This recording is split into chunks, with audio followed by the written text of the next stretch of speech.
નમસ્કાર દર્શક મિત્રો, દિલોક સત્તા શોમાં આપનું સ્વાગત છે।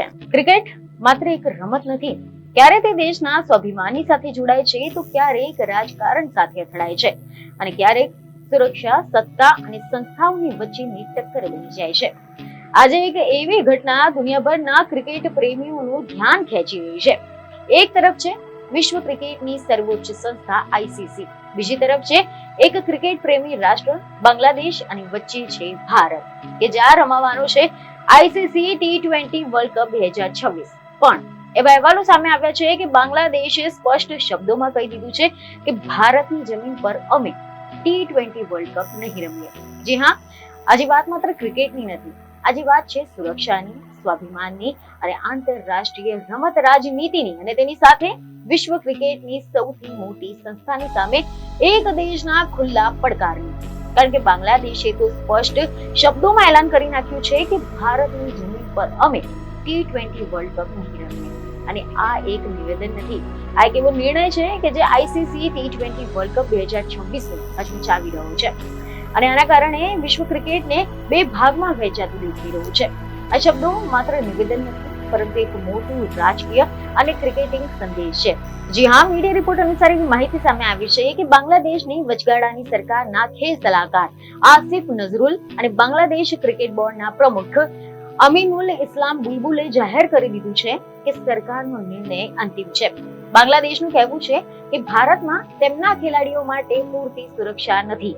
સરકારે આ નિર્ણય ખેલાડીઓની સાથે ચર્ચા કર્યા બાદ લીધો છે અને તે ફક્ત ક્રિકેટ નહીં, પરંતુ દેશના નાગરિકોની સુરક્ષા અને ગૌરવની સાથે પણ જોડાયેલો છે।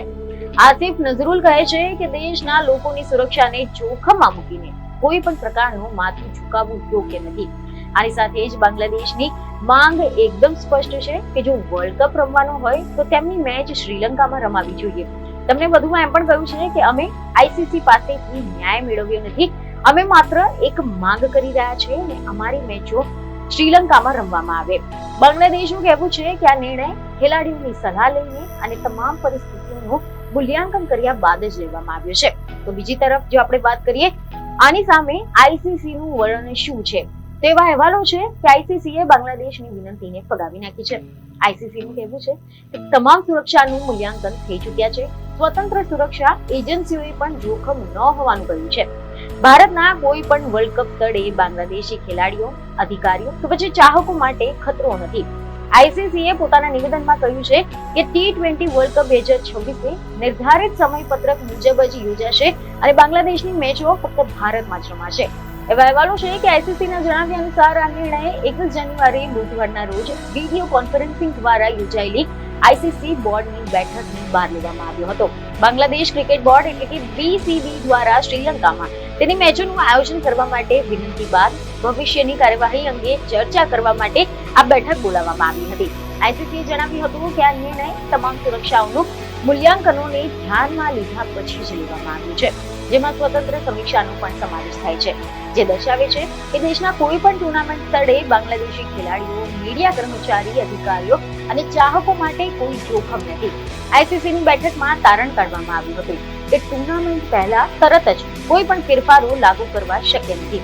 વધુમાં કોઈ પણ સુરક્ષા ખતરો ન હોય તેવી સ્થિતિમાં સમયપત્રકમાં ફેરફાર કરવાથી ભવિષ્યની આઈસીસી ઇવેન્ટ્સ જોખમમાં મુકાઈ શકે તેવું ઉદાહરણ સ્થાપિત થઈ શકે છે। આઈસીસી પ્રવક્તાએ વધુમાં જણાવ્યું કે આ પ્રયાસો છતાં પણ બાંગ્લાદેશ ક્રિકેટ બોર્ડ તેના વલણ પર અડગ રહ્યું છે અને વારંવાર ટુર્નામેન્ટમાં તેની ભાગીદારીને એક અલગ અને અસંબંધિત ઘટના સાથે જોડી રહ્યું છે, જેમાં તેના ખેલાડીઓ સ્થાનિક લીગમાં સમાવેશ નથી થયો। આ મુદ્દાની ટુર્નામેન્ટની સુરક્ષા અથવા તો ભાગીદારી માટેની શરતો કોઈ પણ અસર નથી થતી। આઈસીસીના સ્થળ અને સમયપત્રકના નિર્ણયો જોખમોનું મૂલ્યાંકન, યજમાન દેશોની ખાતરી અને ટુર્નામેન્ટની સહમત ભાગીદારીની શરતોના આધારે લેવામાં આવ્યું છે। આ નિયમો બધા જ 20 ભાગ લેનારા દેશો માટે સમાન રીતે લાગુ પડે છે। બાંગ્લાદેશની ટીમની સલામતીને અસર કરે તેવા કોઈ પણ સ્વતંત્ર સુરક્ષાના તારણો ન હોવાના કારણે આઈસીસી મેચોને સ્થળાંતરિત કરવા માટે અસમર્થ છે। એક કડક સંદેશ પણ આઈસીસી તરફથી મળ્યો છે કે જો બાંગ્લાદેશ ભારત નહીં જાય તો પછી સ્કોટલેન્ડ તેની જગ્યા લઈ લે છે। જો કે અહીંયા જોવા જેવી વાત એ પણ સામે આવી છે કે એવા અહેવાલો છે કે આ નિર્ણય પહેલા અનીમુલ ઇસ્લામ બુલબુલે કહ્યું છે કે મેં આઈસીસીની સામે સમય માંગ્યો છે જેથી કરીને હું મારી સરકારની સાથે છેલ્લી વાર ચર્ચા કરી શકું. તેમણે એમ પણ કહ્યું કે અમે ચમત્કારની અપેક્ષા રાખીએ છીએ. કોણ વર્લ્ડ કપ રમવા નથી માંગતું? અમારા ખેલાડીઓ પણ રમવા માંગે છે, પરંતુ તેમને ભારત સલામત નથી લાગતું. જોકે આઈસીસી તરફથી કોઈ રાહત નથી મળી, પરંતુ આ સમગ્ર મામલે એક મોટો વળાંક આવ્યો છે. આઈપીએલના એક નિર્ણય પછી વળાંક આવ્યો છે. એવી ખબરો છે કે બીસીસીઆઈએ કોલકાતા નાઇટ રાઇડર્સને બાંગ્લાદેશના ફાસ્ટ બોલર મુસ્તફિઝુર રહેમાનને ટીમમાંથી રિલીઝ કરવાની સૂચના આપી છે. તેમને આઈપીએલ 2026 માટે 9 કરોડ રૂપિયાથી વધુમાં ખરીદવામાં આવ્યા છે. જોકે બાંગ્લાદેશ સરકારે આ પગલાને ખેલાડી અને દેશના અપમાન તરીકે જોયું છે, જેના જવાબમાં બાંગ્લાદેશે પોતાના દેશમાં આઈપીએલના પ્રસારણ પર પ્રતિબંધ મૂકી દીધો છે. બાંગ્લાદેશનો સૌથી મોટો પ્રશ્ન છે કે જ્યારે પાકિસ્તાન હાઇબ્રિડ મોડલ હેઠળ શ્રીલંકામાં પોતાની મેચો રમે છે, તો પછી બાંગ્લાદેશને એ જ વિકલ્પ કેમ નહીં? પાકિસ્તાન ક્રિકેટ બોર્ડના સૂત્રોના અનુસાર પીસીબીએ આઈસીસી સમક્ષ બાંગ્લાદેશના વલણને સમર્થન આપ્યું છે, પરંતુ આઈસીસીનું કહેવું છે કે દરેક દેશ માટે નિયમો સમાન છે. આ સમગ્ર વિવાદમાં સૌથી વધુ અસર બાંગ્લાદેશના ખેલાડીઓ પર પડી શકે છે. એક તરફ વર્લ્ડ કપ રમવાની સપના છે, બીજી તરફ સરકારનો સ્પષ્ટ આદેશ. બાંગ્લાદેશ ક્રિકેટ બોર્ડ માને છે કે ખેલાડીઓ રમવા માંગે છે, પરંતુ અંતિમ નિર્ણય રાષ્ટ્રીય હિતમાં લેવાયો છે.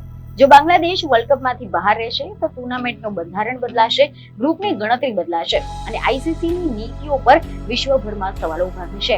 આ પ્રશ્ન હવે માત્ર એટલો નથી કે બાંગ્લાદેશ રમશે કે નહીં. મોટો પ્રશ્ન છે, શું આઈસીસી રમત અને રાજકારણની વચ્ચે સંતુલન જાળવી શકશે? આ સમગ્ર ઘટના આધુનિક ક્રિકેટની વાસ્તવિકતા દર્શાવે છે કે જ્યાં રમત સુધી સીમિત નથી. બાંગ્લાદેશનો નિર્ણય એક સંદેશ છે કે સુરક્ષા અને સ્વાભિમાનથી કોઈ પણ વર્લ્ડ કપ મોટો નથી.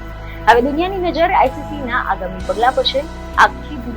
આખી ઘટના છે એક મોટો સવાલ ઉભો કરે છે કે શું ક્રિકેટ ખરેખર રાજકારણથી અલગ રહી શકે છે? આઈસીસી સંસ્થા છે, નિયમો છે, પરંતુ તેની સામે દેશની સરકાર અને રાષ્ટ્રીય ભાવનાઓ છે.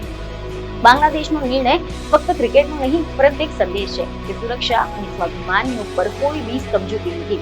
હવે જોવાનું એ છે કે આઈસીસી પોતાનું વલણ બદલશે કે નહીં, અથવા બાંગ્લાદેશ વર્લ્ડ કપ વગર નીચે છે. એક વાત ચોક્કસ છે કે T20 વર્લ્ડ કપ 2026 હવે માત્ર ક્રિકેટ ટુર્નામેન્ટ નથી રહ્યું, તે વૈશ્વિક ક્રિકેટ રાજકારણનું મેદાન બની ગયું છે. તો હવે આ અંગે તમારું શું કહેવું છે? તમને કોમેન્ટમાં જરૂરથી જણાવો. બીજી ખબરો સાથે ફરી મળીશું.